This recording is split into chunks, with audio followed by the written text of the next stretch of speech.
Hello students, JEE mains का next question करते हैं। अप्रैल शिफ्ट के क्वेश्चन कर रहे हैं सारे के सारे। तो ये क्वेश्चन नंबर 29 है। यहाँ पे हमको एक ऑब्जेक्ट दिया हुआ है जिसकी जो वो कुछ एंगल से रखा हुआ है प्रिंसिपल एक्सिस से, और उसकी जो हाइट है वो 2 सेंटीमीटर है, और ये वाली हाइट है ये 1 सेंटीमीटर है। हमको पता लगाना है कि जो उसकी इमेज होगी वो कितना एंगल बनाएगी, ठीक है ना, प्रिंसिपल एक्सिस से वो हमको निकालना है। तो हमको ये भी गिवन है कि जो ऑब्जेक्ट है ये 30 सेंटीमीटर पे रखा है कॉन्वेक्स लेंस से, और इसकी फोकल लेंथ है 20 सेंटीमीटर। तो हमको निकालना है angle made by principal axis image का। तो ऑब्जेक्ट ऐसे कुछ इंक्लिनेशन पे रखा है, ठीक है, इसको अल्फ़ा डैश मान लेता हूँ मैं, और ये मेरे को अल्फ़ा निकालना है। तो सबसे पहले मैं ये पता लगाऊँ कि अगर ऑब्जेक्ट यहाँ पे है तो इमेज कहाँ पे बनेगी। तो ये मैं निकाल लूँगा सिंपल लेंस फार्मूले का यूज़ करके। 1/f equals to 1/v minus 1/u। F दिया हुआ है मेरे को 20 सेंटीमीटर, और u दिया है मेरे को -30 सेंटीमीटर। तो v निकल गया मेरा 60 सेंटीमीटर, यानी कि यहाँ से 60 सेंटीमीटर में मेरी इमेज बनेगी। चलो दूसरी बात, अब हम बात करते हैं कि इसकी मैग्नीफिकेशन कितनी होगी। मैग्नीफिकेशन का फॉर्मूला है v/u लेंस के लिए।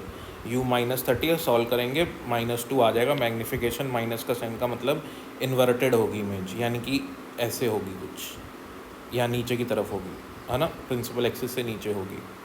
अब लॉन्गिट्यूडनल मैग्नीफिकेशन का फॉर्मूला क्या होता है डियर स्टूडेंट्स? लॉन्गिट्यूडनल मैग्नीफिकेशन का फॉर्मूला होता है, जो ये नॉर्मल हमारी मैग्नीफिकेशन होती है लेटरल, उसका स्क्वायर कर दो, तो लॉन्गिट्यूडनल मैग्नीफिकेशन हमारी 4 आ जाएगी। यानी कि हमारी जो ये वाली मैग्नीफिकेशन होगी along the length of principal axis, ये हमारी 4 सेंटीमीटर होगी, ठीक है। ये 4 सेंटीमीटर होगी हमारी मैग्नीफिकेशन। और ये वाली मैग्नीफिकेशन, इसका जो ये वाली लेंथ होगी, इसका मैग्नीफिकेशन निकालें अगर हम, तो ये लेटरल वाला मैग्नीफिकेशन होता है। इसके लिए तो हमारे पास डायरेक्ट फार्मूला होता है m equals to HI/HO, height of image upon height of object, ठीक है।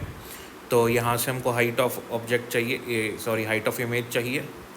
तो हाइट ऑफ इमेज हो जाएगी m इंटू HO।